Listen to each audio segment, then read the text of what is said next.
শুল্ক বৃদ্ধির মার্কিন সিদ্ধান্তে ভড়কে যাওয়ার কিছু নেই বলছেন বিশ্লেষকরা।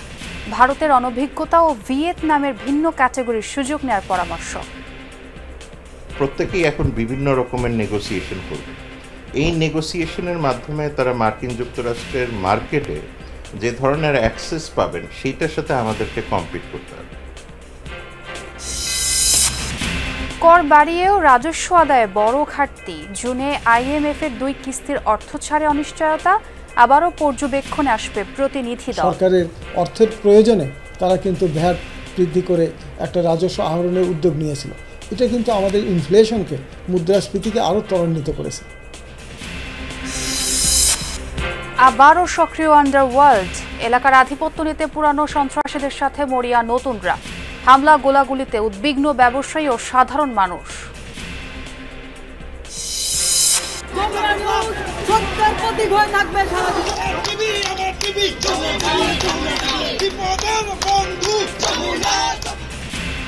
যুগের পথে গণমানুষের আস্থা, বিশ্বাস ও ভালোবাসার channel Jamuna television.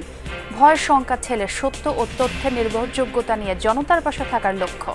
Jamuna television হুট করে জুলাই আগস্টে এসে জনপ্রিয় হয়েছে। যারা এরকম ভাবেন তারা ভুল করে। যমুনা টেলিভিশন শুরু থেকেই চেষ্টা করেছে মানুষের সাথে থাকার জন্য, মানুষের কথা বলার জন্য। আখাউড়ায় 15 মাসের ট্রেনে কাটা পড়ে নারী শিশু সহ 48 জনের মৃত্যু।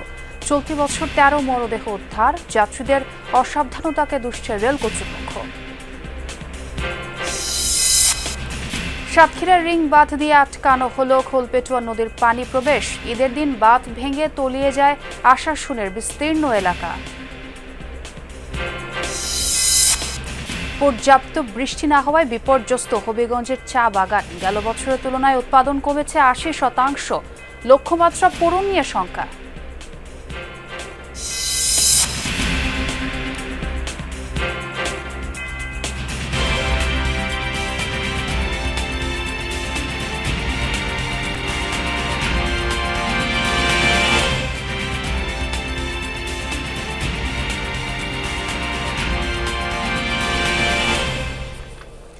আমন্ত্রণ যমুনা নিউজে, আপনাদের সঙ্গে আছি আমি ছোয়া খন্দকার। এতক্ষণ শিরোনামগুলো শুনছিলেন।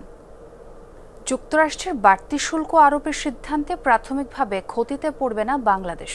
এই অবসরে স্বল্প, মধ্যম ও দীর্ঘমেয়াদী পরিকল্পনার মাধ্যমে চাপ তৈরি করতে পারলে নীতি পরিবর্তন করতে পারে যুক্তরাষ্ট্র। তাই হতাশ না হয়ে সরকারকে কার্যকরী ভূমিকা রাখার পরামর্শ আন্তর্জাতিক বিশ্লেষকদের।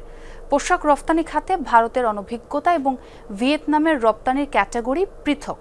তাই দেশ দুটির পক্ষে শিগগিরই বাংলাদেশের বাজার দখল করা সম্ভব নয় মনে করছেন সংশ্লিষ্টরা। ক্ষমতায় আসার পর থেকেই বিভিন্ন সিদ্ধান্তের মাধ্যমে বিশ্বকে চমকে দিচ্ছেন যুক্তরাষ্ট্রের প্রেসিডেন্ট ডোনাল্ড ট্রাম্প। এবার সেই সিদ্ধান্ত আসলো বাংলাদেশের বিপরীতে। পণ্য রপ্তানির ক্ষেত্রে যুক্তরাষ্ট্রে এতদিন 15% কর দিতে হলেও এখন দিতে হবে 37%। এমন সিদ্ধান্তে ভড়কে যাবার কোনো কারণ নেই বলে মনে করছেন আন্তর্জাতিক সম্পর্ক বিশ্লেষকেরা। যুক্তরাষ্ট্রের কর নীতিতে সিদ্ধান্ত হলেও তা পরিবর্তনের সুযোগ থাকে বলে মত তাদের। আমরা যেহেতু এখনো পর্যন্ত মিড টিয়ার, লো টিয়ার প্রোডাক্টসগুলি পাঠাই, সেইখানে হয়তো বড় রকমের কোনো ধাক্কা এই মুহূর্তে আসবে না, কিন্তু মুশকিলটা হবে লং টার্ম। কারণ এটার কারণে যে অন্যান্য দেশগুলির মধ্যে যে ট্যারিফ যুদ্ধ যেটা শুরু হয়েছে, এবং প্রত্যেকেই এখন বিভিন্ন রকমের নেগোসিয়েশন করবেন। এই নেগোসিয়েশনের মাধ্যমে তারা মার্কিন যুক্তরাষ্ট্রের মার্কেটে যে ধরনের অ্যাক্সেস পাবেন সেইটার সাথে আমাদেরকে কম্পিট করতে হবে। যুক্তরাষ্ট্র থেকে আমদানিকৃত তুলার মাধ্যমে তৈরিকৃত পোশাক রপ্তানির ক্ষেত্রে যুক্তরাষ্ট্রেই কর ছাড়ের সম্ভাবনা রয়েছে বলে মনে করছেন BKMEA সভাপতি। এক্ষেত্রে জোরালো লবিং চালানোর পরামর্শ তার। ট্রাম্প কিন্তু এই ধরনের একটা ইঙ্গিতও দিয়েছে যে তাদের দেশের র মেটেরিয়ালস দ্বারা তৈরি পণ্য যদি আমরা রপ্তানি করি, সেটাও একটা নেগোসিয়েশন করে আমরা একটা কিছু পেতে পারি। তো সেই জায়গাটা আমার মনে হয় এখন একটা, আমরা অনেক দিন যাবতে বলে আসছি, কিন্তু এখন একটা এটার জন্য একটা সুযোগ কিন্তু তৈরি হয়েছে। একটা বাইলেটারাল আমরা প্রেফারেন্সিয়াল ট্রেড এগ্রিমেন্ট আমরা করতে পারি যে তোমার র মেটেরিয়ালস দ্বারা তৈরি পণ্য আমি রপ্তানি করবো, এটা আমাকে ডিউটি ফ্রি অ্যাক্সেস দিবা। কূটনৈতিক তৎপরতা তো প্রতিদ্বন্দ্বী ভারত ও ভিয়েতনামও চালাচ্ছে। সেক্ষেত্রে বাংলাদেশ নতুন কি অফার করতে পারে সে বিষয়ে কাজ করার পরামর্শ দিচ্ছেন অধ্যাপক শাহাব এনাম খান। তাদের যে ইন্টারনাল ডোমেস্টিক পলিটিক্সে যারা ল মেকার আছেন তারাও কিন্তু এখন এগুলিকে ক্রিটিসাইজ করছেন এবং সেই ক্ষেত্রে বেশ কিছু লিগ্যাল প্রসিজিওরও শুরু হয়েছে। পরিবর্তনের যথেষ্ট জায়গা আছে, সেই জায়গাতে আমাকে এফেক্টিভ ডিপ্লোমেসি, প্রোঅ্যাক্টিভ ডিপ্লোমেসি এবং সেই সাথে অ্যাগ্রেসিভ ডিপ্লোমেসি, প্রত্যেক ফর্মের ডিপ্লোমেসিতে যেতে হবে। এখন এটা আমরা যত দ্রুত করতে পারি তত ভালো। আপাতত স্বস্তি হলো পোশাক খাতে বাংলাদেশের প্রতিদ্বন্দ্বী ভিয়েতনাম স্বল্প মূল্যের কোনো পোশাক তৈরি করে না, আর ভারতের প্রস্তুতি পর্যাপ্ত নয়।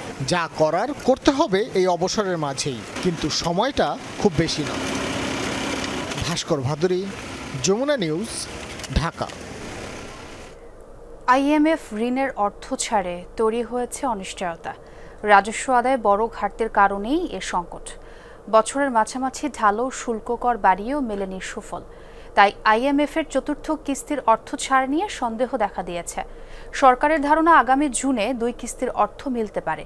তবে আর্থিক অবস্থা পর্যবেক্ষণে আবারও দেশে আসবে আইএমএফ মিশন। রাজস্ব আহরণই সরকারি আয়ের প্রধান উৎস। দেশের অভ্যন্তর থেকে সরকার যে আয় করে তার সিংহভাগের যোগান দেয় এনবিআর। রাজস্ব আয় বাড়াতে নানামুখী উদ্যোগ নিয়েছে সরকার। বিশেষ করে পরিবর্তিত এই সময়ে রাজস্ব বৃদ্ধিতে হাতে নেওয়া হয়েছে সংস্কার উদ্যোগ, কিন্তু তারপরও মিলছে না কাঙ্ক্ষিত আয়। জুলাই থেকে ডিসেম্বর এই 6 মাসে লক্ষ্য থেকে ঘাটতি 52,000 কোটি টাকা। গেল জুন মাস পর্যন্ত যে লক্ষ্য নির্ধারণ ছিল তাও অর্জন হয়নি।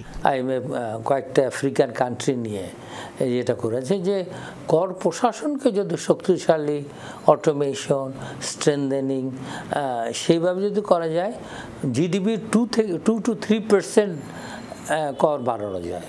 তো আমাদের এখন 8-এর নিচে আছে, ধরেন 7.5 বা এটাকে 10 করা কোনো ব্যাপারই না। $470 কোটি ঋণ পেতে 6 মাসে 2,15,100 কোটি টাকার রাজস্ব লক্ষ্য নির্ধারণ করে দেয় আইএমএফ। তবে সব মিলিয়ে আদায় হয়েছে 1,62,892 কোটি টাকা। ব্যবসা বাণিজ্য হতে হবে, একটা মানুষের মধ্যে আস্থাহীনতা এইটা যাতে না হয়। তাহলে ব্যবসার পরিবেশকে আপনি নষ্ট করতে পারবেন না। সিস্টেমগুলোকে যদি অটোমেটেড করা যায়, আমি কত পরিমাণ ভিএটি দিচ্ছি এর সাথে ইনকাম ট্যাক্সকে ট্যাগ করা যায়, এগুলো তো নাই। এই জিনিসগুলোকে আমি বলবো অন্তর্বর্তীকাল সরকারের এইগুলোর উপর জোর দেওয়া। গেল ফেব্রুয়ারি মাসে চতুর্থ কিস্তির $64.50 লাখ ছাড় করার কথা থাকলেও তা হয়নি। ধারণা করা যাচ্ছে রাজস্ব আহরণের শর্ত পূরণ না হওয়া এবং সার্বিক অর্থনৈতিক অনিশ্চয়তায় অর্থ ছাড় আটকে দিয়েছে ঋণদাতা এই সংস্থা। মাঝখানে এসে সরকারের অর্থের প্রয়োজনে তারা কিন্তু ভ্যাট বৃদ্ধি করে একটা রাজস্ব আহরণের উদ্যোগ নিয়েছিল। এটা কিন্তু আমাদের ইনফ্লেশনকে, মুদ্রাস্ফীতিকে আরও ত্বরান্বিত করেছে। কস্ট অফ ক্যাপিটাল বেড়ে যায়, আর আপনার যদি বিজনেস অপারেশনাল কস্ট যদি বেড়ে যায় তাহলে তো আমার প্রফিটেবিলিটি কমে যাবে। প্রফিটেবিলিটি যদি কমে যায় আমার সেভিংস কমে যাবে এবং আমার নতুন বিনিয়োগের ক্ষেত্র কমে যাবে। ফলে আপনার ইনভেস্টমেন্ট কম হবে, কর্মসুযোগ সৃষ্টি কম হবে। এ পর্যন্ত 3 কিস্তির $230 কোটি ছাড় করেছে আন্তর্জাতিক মুদ্রা তহবিল আইএমএফ। যদিও সরকারের তরফ থেকে বলা হচ্ছে ঋণের অর্থ না পেলেও সামাল দেওয়া যাবে মুদ্রা বাজার ও রিজার্ভের পতন। রিমন রহমান, যমুনা নিউজ, ঢাকা। সব জল্পনা কল্পনার অবসান ঘটিয়ে বিমস্টেক শীর্ষ সম্মেলনের সাইডলাইনে বৈঠক করলেন অন্তর্বর্তী সরকারের প্রধান উপদেষ্টা ডক্টর মোহাম্মদ ইউনূস এবং ভারতের প্রধানমন্ত্রী নরেন্দ্র মোদি। বহুল প্রতীক্ষিত বৈঠকে আলোচনা হয় শেখ হাসিনাকে ফিরিয়ে আনা থেকে শুরু করে সীমান্ত হত্যা ও পানি বন্টন চুক্তি নিয়ে। প্রধান উপদেষ্টার প্রেস সচিব শফিকুল আলম বলেন, বৈঠকটি খুবই ফলপ্রসূ ও গঠনমূলক হয়েছে। থাইল্যান্ড থেকে বিস্তারিত জানাচ্ছেন তৌহিদ হাসান। অবশেষে সব জল্পনা কল্পনার অবসান ঘটিয়ে অন্তর্বর্তী সরকারের প্রধান উপদেষ্টার সাথে বৈঠক হলো ভারতের প্রধানমন্ত্রী নরেন্দ্র মোদীর। থাইল্যান্ডের ব্যাংককে শাংগ্রিলা হোটেলে বিমস্টেক শীর্ষ সম্মেলনের শেষে সাইড লাইনে অনুষ্ঠিত হলো বহুল আলোচিত এই বৈঠক। ডক্টর মোহাম্মদ ইউনূস সরকারের দায়িত্ব গ্রহণের পর থেকেই মোদীর সাথে বৈঠক নিয়ে চেষ্টার অন্ত ছিল না। আদৌ বৈঠক হবে কিনা তা নিয়েও শঙ্কা ছিল। বৈঠক শেষে সাংবাদিকদের সাথে কথা বলেন প্রধান উপদেষ্টার প্রেস সচিব শফিকুল আলম। জানান, বৈঠকে পারস্পরিক স্বার্থ সংশ্লিষ্ট সব ইস্যু নিয়ে আলোচনা হয়েছে। এছাড়া বাংলাদেশের স্বার্থ সংশ্লিষ্ট যত ইস্যু ছিল তা নিয়েও আলোচনা হয়েছে। কথা হয়েছে শেখ হাসিনাকে ফিরিয়ে আনার ব্যাপারেও। পতিত স্বৈরাচারের উস্কানিমূলক সব বক্তব্য যে ভারত থেকে বসিয়ে দেওয়া হচ্ছে, কথা হয়েছে তা নিয়েও। পারস্পরিক স্বার্থ সংশ্লিষ্ট যতগুলো ইস্যু ছিল সবগুলো নিয়ে কথা হয়েছে। শেখ হাসিনার প্রত্যর্পণ বিষয়ে কথা হয়েছে। শেখ হাসিনা যে ওইখানে বসে অনেক ধরনের ইনসেন্ডিয়ারি কমেন্ট করছেন সেগুলোর বিষয়ে কথা হচ্ছে। এর আগে গত বছরের সেপ্টেম্বরে জাতিসংঘের সাধারণ পরিষদের অধিবেশনে বাংলাদেশের প্রধান উপদেষ্টা এবং ভারতের প্রধানমন্ত্রী যোগ দিলেও তাদের দেখা হয়নি। ডক্টর ইউনূস দায়িত্ব গ্রহণের প্রায় 8 মাস হলেও দুই নেতা মুখোমুখি হননি। তবে ক্ষমতা গ্রহণের পর ইউনূসকে অভিনন্দন ও শুভেচ্ছা জানিয়েছিলেন মোদি। গত 26 মার্চ বাংলাদেশের স্বাধীনতা দিবস উপলক্ষেও মোদি শুভেচ্ছা জানিয়ে অধ্যাপক ইউনূসকে চিঠি পাঠান। প্রেস সচিব বলেন, দুই নেতার বৈঠকে তিস্তা ও সংশ্লিষ্ট পানি বন্টন চুক্তি নিয়ে আলোচনা হয়েছে। কথা হয়েছে সীমান্তে হত্যা বন্ধের বিষয়ে। বর্ডার কিলিং নিয়ে কথা হয়েছে। আমাদের দুই দেশের মধ্যে যে গাঞ্জেস ওয়াটার ট্রিটিটা আপনি জানেন যে নতুন করে এটার এক্সপায়ার হয়েছে, নতুন করে ট্রিটিটা হওয়ার আবার কথা হচ্ছে, এবং তিস্তা ওয়াটার, এগুলো সবগুলো নিয়েই কথাবার্তা হয়েছে। বৈঠকটি খুব ফলপ্রসূ ও গঠনমূলক বলে মন্তব্য করেছেন প্রেস সচিব। এদিকে ইউনূস মোদি বৈঠক প্রসঙ্গে ভারতীয় সাংবাদিকদের ব্রিফ করেন দেশটির পররাষ্ট্র সচিব বিক্রম মিশ্রি। সীমান্ত সুরক্ষায় অনুপ্রবেশ বন্ধে আইনের কঠোর প্রয়োগের আশ্বাস দেন তিনি। On the border, strict enforcement of the law and the prevention of illegal border crossings, especially at night, is necessary for maintaining border security and stability. There are a number of bilateral mechanisms between the two countries, and these mechanisms could meet as appropriate to review and take forward our ties. দু দেশের সম্পর্ক উন্নয়নে এই বৈঠক অগ্রণী ভূমিকা পালন করবে বলে আশা তার। 5ই আগস্ট ছাত্র জনতার গণ অভ্যুত্থানের 8 মাসের মাথায় প্রথম বৈঠকে বসলেন বাংলাদেশের অন্তর্বর্তী সরকারের প্রধান উপদেষ্টা ও ভারতের প্রধানমন্ত্রী। এর ফলে হয়তো দুই দেশের সম্পর্কের যে সম্পূর্ণ বরফ সেটি পুরোপুরি গলবে না, কিন্তু এই দুই নেতার বিমস্টেকের মতো আয়োজনের সাইডলাইনে এমন বৈঠক আগামীতে যে কোনো ধরনের টানাপোড়েনের সমাধানে কর্মকর্তাদেরকে আসলে নতুন এক ধরনের কৌশল দিবে, সেটি এখন আশা করতেই পারে সব পক্ষ। Touhid Hossain, Jamuna news, Bangkok, Thailand. আবারও উত্তপ্ত দেশের আন্ডারওয়ার্ল্ড। পুরানো সন্ত্রাসীদের সাথে নতুনরাও এলাকার আধিপত্য নিতে মরিয়া। এরই মধ্যে রাজধানীর মোহাম্মদপুরে চাঁদা না পেয়ে দুই ব্যবসায়ীর অফিসে গুলি ও ভাঙচুর করেছে সন্ত্রাসীরা। যার সিসি ক্যামেরার ফুটেজ এসেছে যমুনা টেলিভিশনের হাতে। আশিক মাহমুদের প্রতিবেদনে থাকছে বিস্তারিত। ছবি তুলেছেন নির্মল চন্দ্র।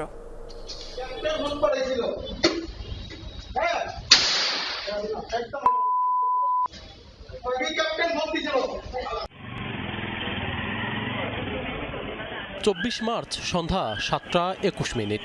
মোহাম্মদপুরের টাউন হল এলাকায় এক মোটরসাইকেলে আসে 3 জন। এদের মধ্যে মুখোশ পরা 2 জন প্রবেশ করে বাড়ির ভেতরে। নিচতলায় ব্যবসায়ীর অফিসে ঢুকে ক্যাপ্টেনের নামে 1 কোটি টাকা দাবি করে। পরে 2 রাউন্ড গুলি করে চলে যায় সন্ত্রাসীরা। এ সময় অন্যজন মোবাইল দিয়ে তা ভিডিও করে।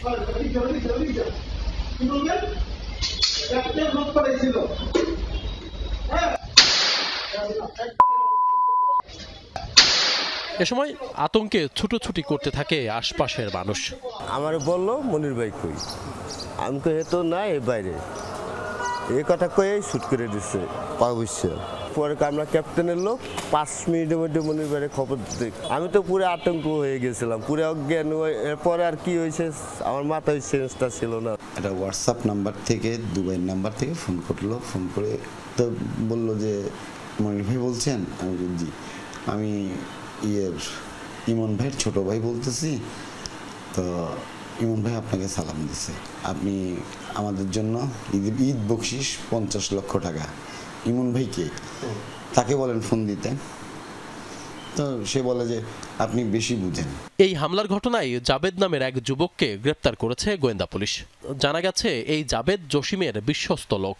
মনির সাহেবের ওখানে যে একটা গুলি করা হয়েছিল সেই ঘটনায় কিন্তু আমাদের মামলা হয়েছে এবং আসামি একজনকে গ্রেপ্তার করা হয়েছে। একটি মোটরসাইকেল উদ্ধার, যে মোটরসাইকেল নিয়ে তারা এসেছিল সেই মোটরসাইকেল উদ্ধার করা হয়েছে। তো সব মিলিয়ে কিন্তু আমরা সেই ঘটনাটি ডিটেক্ট করেছি। এই গোলাগুলির ঘটনার ঠিক ৩ দিন পর ২৭ মার্চ মোহাম্মদপুরের চন্দ্রিমা হাউজিংয়ের আরেক ব্যবসায়ীর অফিসে হামলা করে সন্ত্রাসীরা। সিসি ক্যামেরার ফুটেজে দেখা যায় ভর দুপুরে মাস্ক পরা ৮ যুবক মানিকগঞ্জ বিল্ডার্সের অফিসের সামনে যায়। কিছুক্ষণ পর অফিসের শাটারে হামলা করে সন্ত্রাসীরা। চাঁদা না পেয়ে এর ২ দিন পর ২৯ মার্চ ওই ব্যবসায়ীর বাড়িতে গিয়েও হুমকি দিয়ে আসে সন্ত্রাসীরা। ৫টার সময় একটা ফোন আসে, মুঠোফোনে। ফোনে বলতেছে, ওই ছেলেটার নাম বলতেছে রবিন। আমাকে কি বলেন? সকালবেলা কি কোনো লোক গেছিল? আমি গেছিল। তাহলে বড় ভাইয়ের সাথে যোগাযোগ করলেন না কেন? আমি বললাম কোন বড় ভাই? বললো জসিম ভাই। আমি যখন নাকি জিজ্ঞেস করলাম যে আমি আসলে জসিম ভাইয়ের তো চিনি না। জসিম ভাই চিনেন না? লাল্লু ভাই আর বাদল ভাইয়ের বড় ভাই হলো জসিম ভাই। এর ভিতরে সে খেপে গেছে এবং অনেক কথাবার্তা আমার গালিগালাজ পারছে। সিসি ক্যামেরার ফুটেজ দেখে এই হামলায় জড়িত একজনকে শনাক্ত করেছে যমুনা টেলিভিশন। এদের মধ্যে এই যুবকের নাম মারুফ, যিনি যুব মহিলা লীগের মোহাম্মদপুর থানার সভাপতি কলির ছোট ভাই। মারুফও জসিমের ঘনিষ্ঠজন। তাদের যে মূল হোতা, সে মূল হোতা পর্যন্ত আমরা হয়তো পৌঁছায় যাব অচিরেই। আর এই সন্ত্রাসী কর্মকাণ্ডে আপনারা দেখে থাকবেন যে যারা এই সন্ত্রাসী কর্মকাণ্ড ঘটাচ্ছে তাদের কিন্তু আমরা যে কোনো ভাবেই আমাদের কিন্তু আইনের আওতায় তাদের নিয়ে আসছি। দ্রুত এসব অপরাধীদের গ্রেপ্তারের দাবি সবার। আশিক মাহমুদ, যমুনা নিউজ, ঢাকা। একটি গণমাধ্যমকে ঘিরে রাজপথে মানুষের আনন্দ উদযাপন, স্লোগানে স্লোগানে উচ্ছ্বাসে প্রকাশ কেবল একটি চ্যানেলকে ঘিরে। দায়িত্বশীলতার সঙ্গে নাগরিকের পাশে থাকার বিনয়ী চেষ্টাই যমুনা টেলিভিশন কিনে দিয়েছে এমন ভালোবাসা। শুরু থেকেই আধুনিক সাংবাদিকতা, সত্য আর তথ্যের নির্ভরযোগ্যতা নিশ্চিত করা ছিল আমাদের লক্ষ্য। 11 বছর পেরিয়ে 12তে আপনাদেরই যমুনা, সব দলমতের বিপুল আকাঙ্ক্ষা পূরণই যুগের পথে যমুনার লক্ষ্য। প্রতিষ্ঠাবার্ষিকীতে টিম যমুনার কথা জানাচ্ছেন সাইফুদ্দিন রবিন।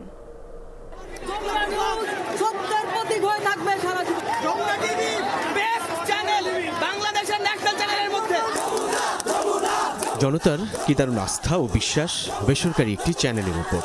একমাত্র যমুনা টিভি ছাড়া কোনো রকম কোনো চ্যানেল ছাড়া নেই, যে একমাত্র এই চ্যানেলটা ছাড়া। গুলি খাইছে। রাজপথের উত্তপ্ত সংগ্রামমুখর বিদ্রোহ দিন শেষে স্লোগানে স্লোগানে ভালোবাসার বহিঃপ্রকাশ।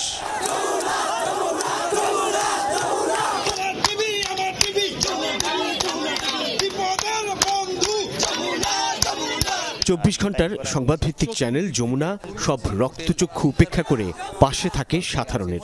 দুর্যোগের সংজ্ঞায় মানুষের বিপন্নতার চেয়ে আর কি বড় হতে পারে? যুদ্ধক্ষেত্র বনে যাওয়া দেশে নিপীড়িতের কথা বলে টিম যমুনা। পানি লাগবে? পানি আছে, হ্যাঁ, এরকম একটা বোতল আছে। মুগ্ধ আমাদের জন্য অনেকগুলো পানির বোতল রেখে গিয়েছে। জুলাই আগস্টে ছাত্র নাগরিক অভ্যুত্থানের পরতে পরতে যমুনার প্রতি মানুষের নির্ভরতা কতটা প্রবল ছিল তাদের বয়ানেই তা স্পষ্ট। আপনাদের চ্যালেঞ্জকে আমরা সমর্থন করি সবচেয়ে। I like you, I like this. ধন্যবাদ ভাই, ধন্যবাদ আপনাদেরকে অনেক থ্যাংক ইউ। কিন্তু এই অকুণ্ঠ ভালোবাসা কিংবা আকাশচুম্বী জনপ্রিয়তাকে কেবল সাম্প্রতিক ভূমিকার জন্য, নাকি জন্ম থেকে তার সত্য সাংবাদিকতায় নিজেকে বিসর্জন? হুট করে সাফল্য পাওয়া যায় না। সাফল্য পেতে হলে একটা দীর্ঘমেয়াদী পরিকল্পনা নিয়েই এগোতে হয়। সো যমুনা টেলিভিশন হুট করে জুলাই আগস্টে এসে জনপ্রিয় হয়েছে, যারা এরকম ভাবেন তারা ভুল করেন। যমুনা টেলিভিশন শুরু থেকেই চেষ্টা করেছে মানুষের সাথে থাকার জন্য, মানুষের কথা বলার জন্য। 11 বছর আগে সম্প্রচারে আসার কালে যমুনা টেলিভিশনের প্রতিষ্ঠাতা নুরুল ইসলামের যে লক্ষ্য ও উদ্দেশ্য ছিল মানুষের কথা বলা, তা নিয়েই আমাদের পথ চলা। সংসেজে নয়, সাংবাদিকতায় সব দিক ও মতের বক্তব্য আর নির্ভরযোগ্য তথ্যের মিশেলে যমুনা হতে চেয়েছে গণমানুষের। আমরা তুলে ধরব গণমানুষের গণদাবি, গণ অভিযোগ, গণ দুর্ভোগ আর বঞ্চনার কথা। সঠিক সাংবাদিকতা করতে গিয়ে গায়ে কেরোসিন ঢেলে আগুনে পুড়িয়ে মারতে চেয়েছিল আমাদের। মামলার মুখোমুখি হতে হয়েছে, আহত হয়ে হাসপাতালে যেতে হয়েছে রাজধানী থেকে দেশের নানা প্রান্তের সহকর্মীদের। প্রতিষ্ঠা থেকে শুরু করে শাসকের রক্তচক্ষুর বিপরীতে নানান ভয় ও শঙ্কা ঠেলে জনতার পাশে আপোষহীন। গত 11 বছর সাদাকে সাদা বলেছে, কালোকে কালো বলেছে। অন্যান্য সংবাদ মাধ্যম যদি বাধার মুখে সেই ধারাবাহিকতা অব্যাহত থাকবে, যেন নিউজগুলো সব সত্যের সন্ধানে আসে। স্রোতের প্রতীকগুলোও অনেক সময় যমুনা টিভি অবস্থান নেয়। স্বচ্ছ ন্যায়পরায়ণ যে সরকারি আসুক, যেই রাজনৈতিক দলই আসুক, সত্য যে নিউজটা এটা আমরা সামনে পাই, এটা আস্থা আছে। সোশ্যাল মিডিয়ায় তো প্রচুর ফেক নিউজ থাকে, ডিসইনফরমেশন, মিসইনফরমেশন, সেইগুলোকে যেন ভ্যালিডেট করা যায়। চারদিকে যমুনার এত জয়ধ্বনি আমাদের স্বস্তি দেয় না। ফুরফুরে হাওয়ায় উঠতে পারে না টিম যমুনা, দায়বদ্ধতা যেন বেড়ে যায় আরও। পৃথিবীর ইতিহাসে এটা বিরল যে একটি সংবাদ মাধ্যম একটি বিপ্লবের অংশীদার হয়েছে এবং সেই সংবাদ মাধ্যমকে নিয়ে সবাই স্লোগান দিয়েছে। মানুষের এক্সপেকটেশনকে তো আমরা ইগনোর করতে পারি না, অসম্মান করতে পারি না। ফলে এত মানুষ, এত দর্শকের চাহিদার প্রতি সম্মান রেখে আমাদেরকে চূড়ায় অবস্থান করতে হবে এবং সেটা নিশ্চয়ই অনেক বড় চাপ।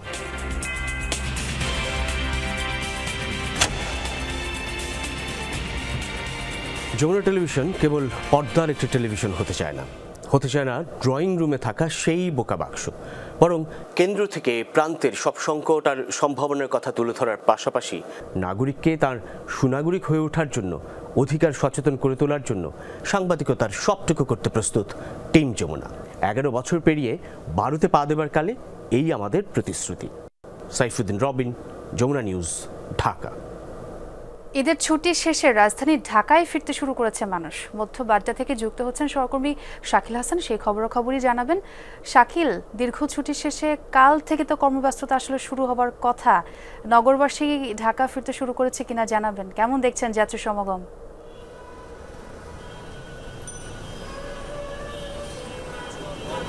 ঈদের ছুটির পর নগরবাসী আবারও ঢাকায় ফিরছে এবং সেই ফেরার মাধ্যমগুলো বাস, ট্রেন, আর যাদের সামর্থ্য আছে তারা বিমান যোগে ফিরছেন।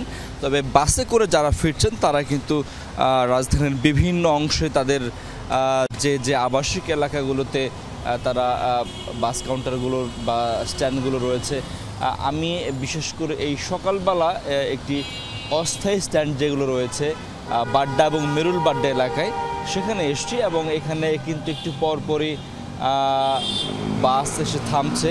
দক্ষিণবঙ্গ থেকে দক্ষিণ পশ্চিমাঞ্চল এলাকার নানা ধরনের বাসগুলো তারা এখানে এসে থামছে। আপনি দেখতে পাচ্ছেন এখানে বেশ কয়েকটি কাউন্টার রয়েছে এই বাস পরিবহন সংস্থাগুলোর, এবং এখানে শুধুমাত্র তারা স্টপেজ দিচ্ছে।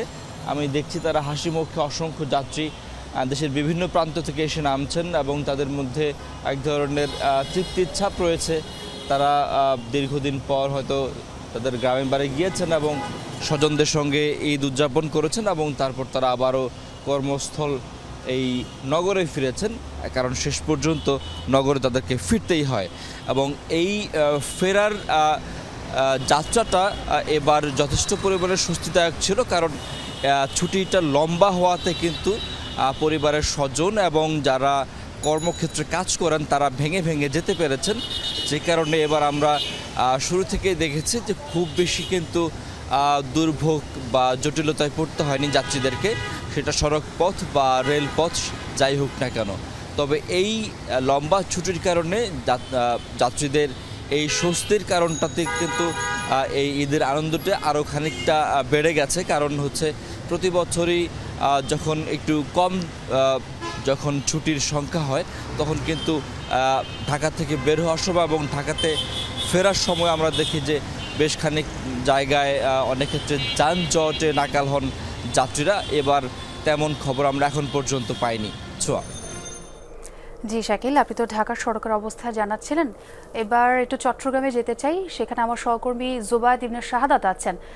জোবায়েদ, ট্রেন যাত্রার খবর জানবো, ভিড় কেমন দেখছেন যাত্রীদের? ট্রেনগুলো কি নির্ধারিত সময়ে পৌঁছাচ্ছে কিনা জানাবেন।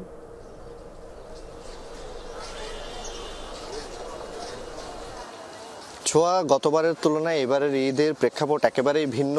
ট্রেনের যাত্রা প্রথমে আপনাকে জানিয়ে দিতে চাই আপডেটটা, এখন কিন্তু কোনো ধরনের শিডিউল বিপর্যয় ঘটেনি। পাশাপাশি মানুষজনের যে উচ্ছ্বাস, ট্রেনের টিকিট কেটে তারা নির্দিষ্ট সময়ে আসতে পারছেন, যে যাত্রীর পরিবহনের যে সংখ্যা সেটা ঠিকভাবে মনিটরিং করা হয়েছে।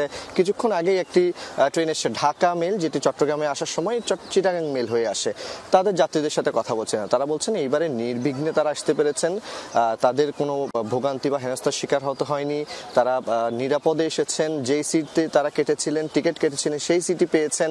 এবং পাশাপাশি তারা এটাও বলছেন যে শিডিউল বিপর্যয় না হয় তাদের কাজের যে একটা গতি, যেই সময়ে তারা ডিসাইড করেছেন কাজে ফিরবেন সেই সময়টাতেই ফিরতে পেরেছেন। এবং একইভাবে অন্যান্য সড়ক পথ বলুন বা যারা চায় যে একটু বাসে করে আসা যাওয়া করবেন, তারাও কিন্তু আমরা বাস কাউন্টারগুলোতে গিয়ে যাত্রীদের সাথে কথা বলে দেখতে পেয়েছি চিত্রটা একেবারে ভিন্ন। এর প্রধান কারণটা হলো যে ম্যাজিস্ট্রেট কিংবা প্রশাসনের যে তদারকি, তারা মাঠে থেকেছেন, অনিয়ম পেলে সেগুলোকে তারা কঠোর হস্তে দমন করেছেন। এই কারণগুলোকেই সাধুবাদ জানাচ্ছেন সাধারণ মানুষরা। পাশাপাশি তারা বলছেন এইটা শুধুমাত্র ঈদ বা কোনো উপলক্ষ কেন্দ্রিক না হয়ে যদি সবসময় এই ধরনের মনিটরিং বা পরিদর্শনগুলো থাকে, তাহলে যাত্রীদের ভোগান্তি বা এরকম ঈদ আনন্দ সেটা আরও বেশি মানুষের কাছে মুখর হয়ে উঠবে। ছোঁয়া। জি জোবায়, যেমনটা জানাচ্ছিলেন, স্বস্তিতেই মানুষ কর্মস্থলে ফিরছে। পূর্বাঞ্চল রেলপথের আখাউড়ায় গত 15 মাসে ট্রেনে কাটা পড়ে নারী, পুরুষ ও শিশু সহ 48 জনের মৃত্যু হয়েছে। এর মধ্যে চলতি বছরের জানুয়ারি থেকে এপ্রিল পর্যন্ত 13 জনের মরদেহ উদ্ধার করে আখাউড়া রেলওয়ে পুলিশ। সংশ্লিষ্টরা বলছেন, যাত্রীদের অসাবধানতার কারণেই প্রতিনিয়ত ঘটছে এমন দুর্ঘটনা। টিকটকের নেশায় গত 2 এপ্রিল এভাবেই প্রাণ যায় তরতাজা 2 তরুণের। বন্ধুদের সাথে বেড়াতে যাচ্ছিলেন কায়ুম আর তারেক। চড়ে বসেছিলেন সিলেটগামী পাহাড়িকা এক্সপ্রেসের ট্রেনের ছাদে। আখাউড়া রেল ব্রিজ এলাকায় পৌঁছালে ডিশের তারের সাথে পেঁচিয়ে নিচে পড়ে যায় 4 জন। আহত 2 জন এখনও হাসপাতালে ভর্তি। গতকাল একটা অ্যাক্সিডেন্ট হয়েছে, শুনছেন আপনারা সবাই, গঙ্গাসাগর, তার লাগিয়া 2টা লোক মারা গেছে। 2 জন এদিক দিয়ে ছিটকে এদিক দিয়ে পড়ছে, ট্রেনের থেকে ডাইরেক্ট নিচে পড়ে গেছে, আর 2 জন ওই দিক দিয়ে উপাসে পড়ছে। তার সাথে জড়িয়ে তারা 4 জন ট্রেন থেকে অলরেডি পড়ে 2 জন ব্রিজের ভিতরে পড়ে গেছিল, একদম ইয়ার ভিতরে, খালের ভিতরে। এটাতে আপনার দেখা গেল যে অন দ্য স্পটে একজন মারা গেছে, আরেকজনকে সদর হাসপাতালে নিয়ে যাওয়ার পরে সে মারা গেছে। অবহেলা আর অসাবধানতা বশত এমন মৃত্যু ঘটছে হামেশাই। রেলওয়ের হিসেবে আখাউড়া রেলওয়ে থানা সেকশনের 100 কিলোমিটারের মধ্যে গত 15 মাসে ট্রেনে কাটা পড়ে মারা গেছে 48 জন। এর মধ্যে চলতি বছরের জানুয়ারি থেকে এপ্রিল পর্যন্ত 13 জনের মরদেহ উদ্ধার করে রেলওয়ে পুলিশ। জিআরপির পরিসংখ্যানে দেখা যায় যে গত 1 বছরে প্রায় 1/2 শতাধিক লোক ট্রেনে কাটা পড়ে এবং আহত হয়েছে, নিহত এবং আহত হয়েছে। সংশ্লিষ্টরা বলছেন, যাত্রীদের অসাবধানতার কারণেই প্রতিনিয়ত ঘটছে এমন দুর্ঘটনা। চলন্ত অবস্থায় ট্রেনে ওঠানামা, ছাদে ভ্রমণ, 2 বগির সংযোগস্থলে বসা, ট্রেনের দরজার হাতলে ঝুলে যাতায়াতই দুর্ঘটনাজনিত মৃত্যুর অন্যতম কারণ। দুর্ঘটনাগুলো ঘটে যাত্রীদের অসাবধানতার কারণে। আমরা সবসময় রেলওয়ে কর্তৃপক্ষ চেষ্টা করি, যারা সিঁড়িতে বসে বা ছাদে ওঠে বা বাফারে ওঠে, আমরা সবসময় স্টেশন থেকে ট্রেন ছাড়ার আগে ওদেরকে নিষেধ করি বা ডাক দিয়ে নামানোর চেষ্টা করি। কিন্তু ট্রেন ছাড়ার সময় দেখা যায় যে ওরা অনেকে অতি উৎসাহের কারণে উঠে যায় রানিং অবস্থায়। মাসওয়ারি হিসেবে উপজেলায় সবচেয়ে বেশি ট্রেনে কাটা পড়ে মৃত্যু হয় গত বছর সেপ্টেম্বরে 8 জন। জারিন অর্নি, যমুনা নিউজ। সাতক্ষীরায় খোলপেটুয়া নদীর ভাঙা বাঁধ দিয়ে লোকালয়ে পানি প্রবেশ বন্ধ হয়েছে। 5 দিনে ভাঙা অংশের পাশে বিকল্প রিং বাঁধ দিতে সক্ষম হয় পানি উন্নয়ন বোর্ড। সমন্বিত উদ্যোগে ক্ষতিগ্রস্তদের পাশে দাঁড়ানোর কথা জানিয়েছেন উপদেষ্টা আসিফ মাহমুদের একান্ত সচিব। জনপদ থেকে নেমেছে খোলপেটুয়া নদীর পানি, ভেসে উঠছে ক্ষয়ক্ষতির চিত্র। আনুলিয়া ইউনিয়নের বল্লভপুর গ্রামের কৃষক আল ইমরানের মাথায় হাত। তাদের ডুবেছে 40 বিঘা জমির ধান। আমাদের এই পরিবারে টোটাল 40 বিঘা মতো সম্পত্তি ছিল ধানের এলাকায়। টোটাল ধানটা নষ্ট হয়ে গেছে, মানে আমরা এখন নিঃস্ব। একই গ্রামের কৌছার গাজীর 5 বিঘা জমির ধানও নষ্ট লবণ পানিতে, অথচ কয়েকদিন পরই এই ধান উঠত ঘরে। ধান সব শুধু ধান ফুলি বেরিয়েছে, বেরিয়ে এই জায়গায় রেখে ধান সব এখনো ধানের কোনো দুধ ভরিনি। ধান নষ্ট হয়ে গেছে, কুচি গেছে, গন্ধ খাচ্ছে। তারপর ওই ঘের নষ্ট হয়ে গেছে, একটা ঘের বাড়ি ভেঙে চলে গেছে। পানিতে ডুবে এলাকার রাস্তাঘাট বিধ্বস্ত। ভেঙে যাওয়া মাটির ঘরবাড়ি নিয়ে দুশ্চিন্তার শেষ নেই ক্ষতিগ্রস্তদের। রাস্তাঘাটে কোনো নেই, সরতে চলে গেছে পানিতে। আর আমরা ছেলেমেয়েরা চলতে ফিরতে পারতেছি না, আমাদের সব দিকে অসুবিধা হয়ে গেছে। এদিকে বেড়িবাঁধে থাকা ঘের ব্যবসায়ীদের অবৈধ লবণ পানি উত্তোলন পাইপ অপসারণ শুরু করেছে সেনাবাহিনী। অভিযান চলমান থাকবে বলছেন ম্যাজিস্ট্রেট। এখানে মানুষের যে ক্ষয়ক্ষতি হয়েছে এই ক্ষয়ক্ষতি যাতে যত দ্রুত সম্ভব এই জিনিসটা লাগু করা সম্ভব হয় আমরা সেই চেষ্টা করতেছি এবং এই পাইপ সবগুলো অপসারণ করা হবে, এটা আপনাদেরকে আমরা অবগত করতেছি এবং এই কার্যক্রম শুধু আজকেই নয়, এই কার্যক্রম পরবর্তী দিনগুলোতে চলমান থাকবে। বিকল্প রিং বাঁধ দিয়ে ঠেকানো গেছে পানি, তবে বাঁধটি উন্নত করার কথা ভাবছে পানি উন্নয়ন বোর্ড। উপদেষ্টা আসিফ মাহমুদের একান্ত সচিবও জানালেন সমন্বিত সহযোগিতা করা হবে ক্ষতিগ্রস্তদের। এটা সম্পূর্ণ পানি উন্নয়ন বোর্ড তাদের নিয়োজিত ঠিকাদার দ্বারা নিজস্ব অর্থায়নে এই বিকল্প বাঁধ নির্মাণ কাজ সম্পন্ন করেছে। পরবর্তীতে ওয়ার্ল্ড ব্যাংকের আমাদের একটা প্রকল্প হাতে নেওয়া হচ্ছে, 10টা পোল্ডার মিলে একটা রিহ্যাবিলিটেশন প্রজেক্ট হচ্ছে। সেই প্রজেক্টের আওতায় এখানে আমরা তখন সাস্টেনেবল বাঁধ নির্মাণ করতে সক্ষম হব আশা করি। সকল মন্ত্রণালয়ের সমন্বিত প্রয়াসে এই এলাকার যেই ক্ষয়ক্ষতি সেটি নিরূপণপূর্বক অতি দ্রুত পুনর্বাসন সম্পন্ন হবে বলে আমি। বাঁধ ভেঙে ক্ষতিগ্রস্ত হয়েছে আশাশুনির কমপক্ষে 11টি গ্রাম।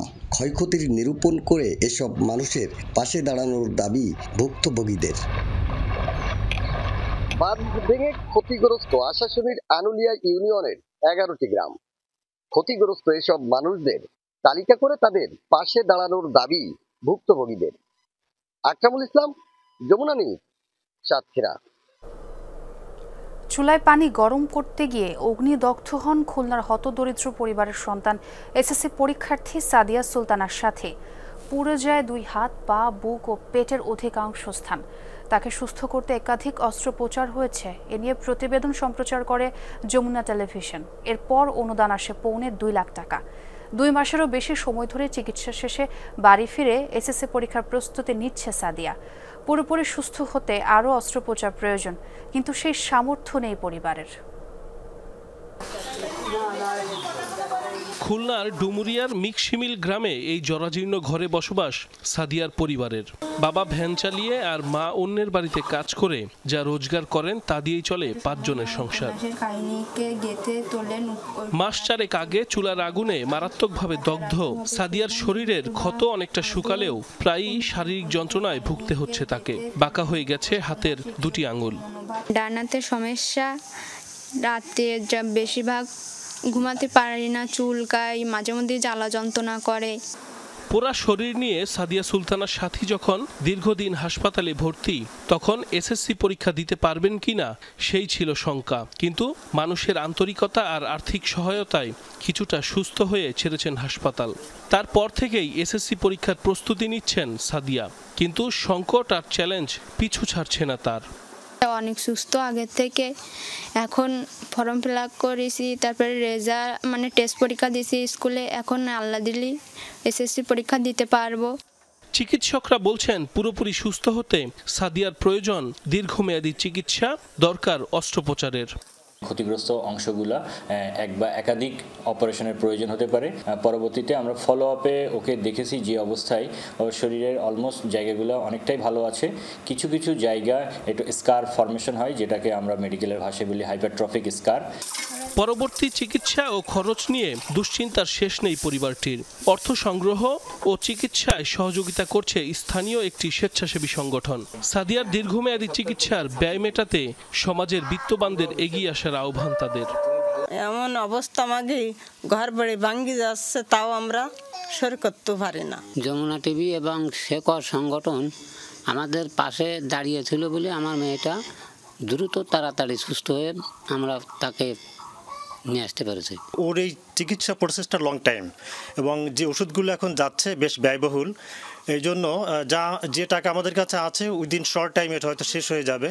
আমরা আরও সহযোগিতা চাচ্ছি দেশবাসীর।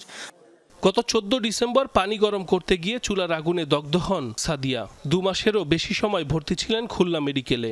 সে সময় তার চিকিৎসা সহায়তার জন্য ফান্ড গঠন নিয়ে প্রতিবেদন সম্প্রচার করে যমুনা টেলিভিশন। সাইফ আহমেদ, যমুনা নিউজ। আবারও স্বাগত, দেখছেন যমুনা নিউজ। দেশ জুড়ে তোলপাড় ওয়ালটন ফ্রিজ কিনে আপনিও হয়ে যেতে পারেন মিলেনিয়ার। প্রখর রোদ আর শুষ্ক আবহাওয়ায় বিপর্যস্ত হবিগঞ্জের চা বাগানগুলো। নেই প্রয়োজনীয় বৃষ্টি, ফলে গত বছরের তুলনায় ৮০% পর্যন্ত কমেছে উৎপাদন। এতে লক্ষ্যমাত্রা পূরণীয় রয়েছে শঙ্কা। আর্থিক ক্ষতির মুখে পড়বে গোটা চা শিল্প। সংকট মোকাবেলায় সরকারের প্রয়োজনীয় উদ্যোগের তাগিদ সংশ্লিষ্টদের। চারপাশেই বিবর্ণ পাতা, যতদূর চোখ যায় পানির অভাবে প্রাণহীন পরিবেশ। অথচ হবিগঞ্জের চা বাগানগুলো এখন সবুজের গালিচা হয়ে থাকার কথা। সাধারণত মার্চেই সবচেয়ে মানসম্মত চায়ের পাতা তোলা হয়। হরিৎ পত্রালীর দাপট থাকে বাগানগুলোয়। তবে এবছর চিত্রটা ভিন্ন। প্রখর রোদ আর শুকনো আবহাওয়ায় পুড়ছে জেলার 24টি চা বাগান।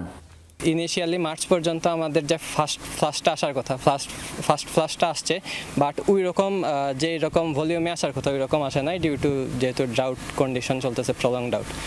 গেল 5 মাসে বৃষ্টিও হয়নি, ফলে এখনও দেখা মিলছে না চায়ের কুড়ির। সংশ্লিষ্টরা বলছেন, গত বছরের এ সময়ের তুলনায় চলতি বছর চায়ের উৎপাদন কমেছে 80% মতো।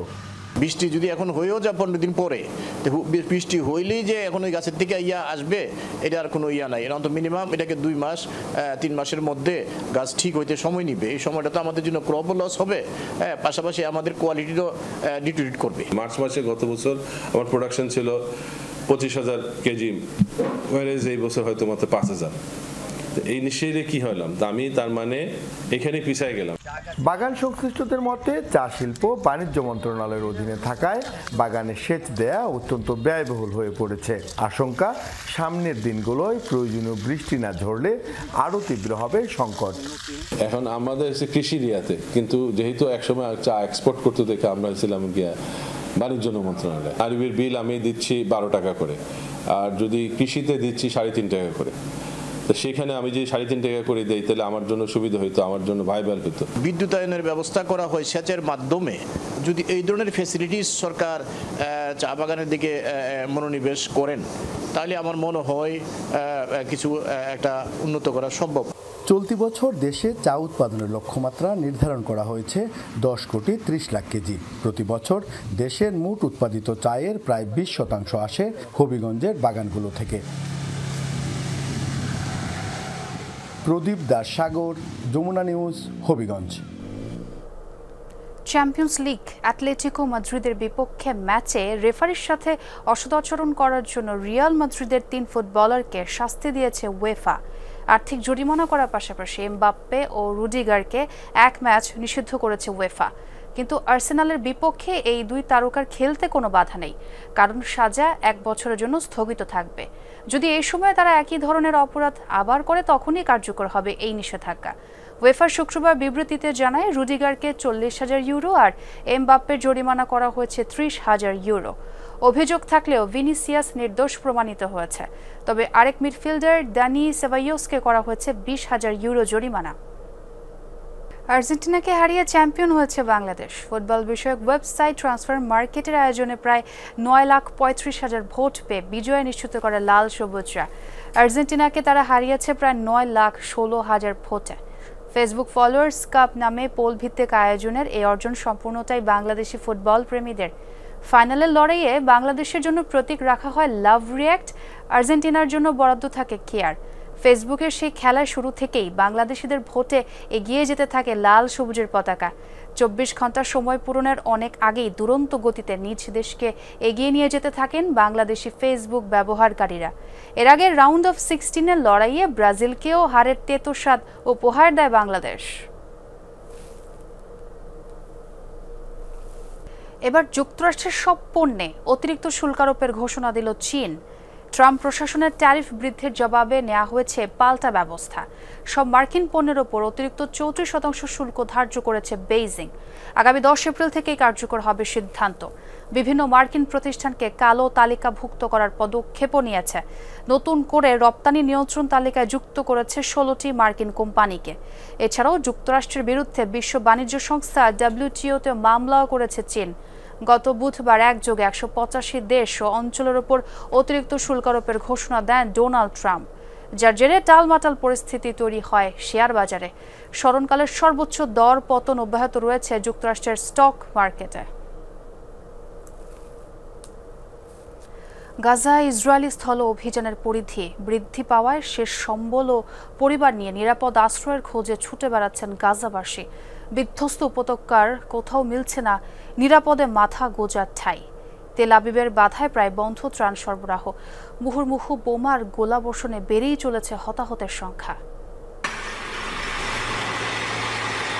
যুদ্ধবিরতি চুক্তি নস্যাৎ করে গাজায় স্থল অভিযানের পরিধি বাড়িয়েছে ইসরায়েল। বন্দুক হাতে গাজার সড়কে ইসরায়েলি বাহিনীর টহল। প্রাণ বাঁচাতে বাড়িঘর ছেড়ে দিকবিদিক ছুটছেন অসহায় ফিলিস্তিনিরা। কিন্তু বিধ্বস্ত গাজায় কোথায় মিলবে নিরাপদ আশ্রয়? উপত্যকার বিস্তৃত অঞ্চল দখলে নিতে থেমে থেমে চলছে নেতানিয়াহু বাহিনীর আক্রমণ। উচ্ছেদের নির্দেশ দেয় পরিবার ও নিজেদের শেষ সম্বলটুকু নিয়ে পায়ে হেঁটেই গাজা ছাড়ছেন উত্তরাঞ্চলের ফিলিস্তিনিরা। স্ত্রী সন্তান নিয়ে মাথা গোঁজার একটু ঠাঁইয়ের খোঁজে ছুটছেন ঘন্টার পর ঘন্টা। ইসরায়েলি সেনাদের অত্যাচারে এই নিয়ে 20তম বারের মতো নিঃস্ব হয়ে পথে পথে ঘুরছি। কোথায় যাব জানি না। যুদ্ধে আমার স্বামী হারিয়েছি, ছেলে হারিয়েছি, আমাদের বাড়িটাও ধ্বংস করে দিয়েছে তারা। আর কতদিন এভাবে জীবন কাটাবো? আমাদের দয়া করে একটু বাঁচতে দিন। গেল 1 মাস ধরে চলমান এ তাণ্ডবে বাস্তুচ্যুত অন্তত 2,80,000 মানুষ। তারপরও থেমে নেই ইসরায়েলি সেনাদের বর্বরতা। এরই মাঝে প্রায় বন্ধ হয়েছে গাজায় খাদ্য জ্বালানির পাশাপাশি প্রয়োজনীয় ত্রাণ সামগ্রী সরবরাহ। তীব্র সংকটে অসহায় শরণার্থীরা। আমি আর আমার স্ত্রী গত 3 ঘন্টা ধরে হাঁটছি, কোথাও একটু থাকার জায়গা পাচ্ছি না। আমাদের সহায় সম্বল এমনকি চলার শক্তিটুকু পর্যন্ত নেই। গাজা উপত্যকার বড় একটি অংশ দখল করে তা নিরাপদ অঞ্চলে অন্তর্ভুক্ত করার পরিকল্পনায় আবারও অভিযান চালাচ্ছে তেল আবিব। এ দুঃস্বপ্নের শেষ কোথায় জানা নেই কারো। সাবরিনা নুসরাত, যমুনা নিউজ। ইউক্রেনে ব্যাপক বিমান হামলা চালিয়েছে রাশিয়া। প্রাণ গেছে 9 শিশু সহ কমপক্ষে 18 জনের, আহত অর্ধশতাধিক। প্রেসিডেন্ট ভলোদিমির জেলেনস্কির শহর ক্রিভিরিতে চালানো হয় রক্তক্ষয়ী অভিযান। কিয়েভের দাবি শুক্রবার সন্ধ্যায় আবাসিক এলাকা লক্ষ্য করে ছোড়া হয়েছে ইস্কান্দর M ব্যালিস্টিক মিসাইল, যার মধ্যে ছিল ক্লাস্টার ওয়ারহেড। অন্তত 4টি স্থানে হয়েছে হামলা। ক্ষতিগ্রস্ত কমপক্ষে 5টি ভবন। বিধ্বস্ত 10 তলা একটি ভবনের বিশাল অংশ। হাসপাতালে চিকিৎসাধীন আহতদের মধ্যে রয়েছে 3 মাসের এক শিশুও। মস্কোর দাবি সামরিক অবস্থান লক্ষ্য করে চালানো হয়েছে অভিযান। জানায় ইউক্রেনের ইউনিট কমান্ডারদের সাথে পশ্চিমা প্রশিক্ষকদের একটি গোপন বৈঠক চলছিল। ভারতের পণ্যে যুক্তরাষ্ট্রের বর্ধিত শুল্কারোপের ঘোষণায় যেন থমকে গেছে দেশটির হীরা বাণিজ্য। বিলাসী এই পণ্য রফতানি ক্ষেত্রে ভারতের সবচেয়ে বড় বাজার যুক্তরাষ্ট্র। ব্যবসায়ীরা বলছেন গেল কয়েক বছর ধরেই এ খাতে মন্দা। তার উপর বাড়তি শুল্কারোপ মরার ওপর খাড়ার ঘা। ফলে দুশ্চিন্তায় ভারতের হীরা ব্যবসায়ীরা। ভারতের হীরা শহর সুরাট, গুজরাটের দ্বিতীয় বৃহত্তম এই শহরটিতে প্রতিদিন বিশ্বের সবচেয়ে বেশি হীরা বিক্রি হয়। একসময় হীরার ব্যবসায়ী আর মধ্যস্থতাকারীদের ভিড়ে যেখানে গমগম করত, এখন সেখানকার চিত্র পুরো উল্টো। দোকানপাট সব খালি, নেই ক্রেতা সমাগম। সম্প্রতি মার্কিন প্রেসিডেন্ট ডোনাল্ড ট্রাম্পের এক ঘোষণার পরপরই শহরটির এমন রূপ বদল। ভারতের উপর যুক্তরাষ্ট্রের 26% শুল্কারোপের ঘোষণায় যেন থমকে গেছে ভারতীয় হীরার বাজার। 2023-24 অর্থ বছরে ভারতের রত্ন ও গয়না রফতানি ছিল $3,200 কোটি, যার মধ্যে 30%-এরও বেশি এসেছে যুক্তরাষ্ট্র থেকে। চীন, মধ্যপ্রাচ্য ও ইউরোপের মতো গুরুত্বপূর্ণ বাজারগুলোতে চাহিদা কমার পর যুক্তরাষ্ট্রের এমন ঘোষণায় যেন পুরোই মুখ থুবড়ে পড়েছে সুরাট। হুমকির মুখে হাজার হাজার শ্রমিকের জীবিকা। যুক্তরাষ্ট্র আমাদের সবচেয়ে বড় বাজার। ওখানে ভোক্তাদের চাহিদা কমে গেলে সরাসরি প্রভাব পড়বে এখানে। ভেবেছিলাম বাজার স্থিতিশীল থাকবে, কিন্তু এই শুল্কের পর মনে হচ্ছে ব্যবসা বন্ধ করে দিতে হবে আমাদের। হীরার বাজারে ভারতের সম্ভাবনার কথা চিন্তা করে 2023 সালে সুরাটে উদ্বোধন করা হয় হীরা কেনাবেচা ও রফতানির জন্য বিশেষায়িত এলাকা সুরাট ডায়মন্ড বোর্স। লক্ষ্য ছিল হাজার হাজার কর্মসংস্থান সৃষ্টির পাশাপাশি হীরার বাণিজ্যে এক নতুন প্রাণকেন্দ্র গড়ে তোলা। 66 লাখ বর্গফুট জায়গার উপর গড়ে ওঠা এই ভবনটি এখন ঢেকে আছে অনিশ্চয়তার ছায়ায়। রেজওয়ানা সাইমা, যমুনা নিউজ।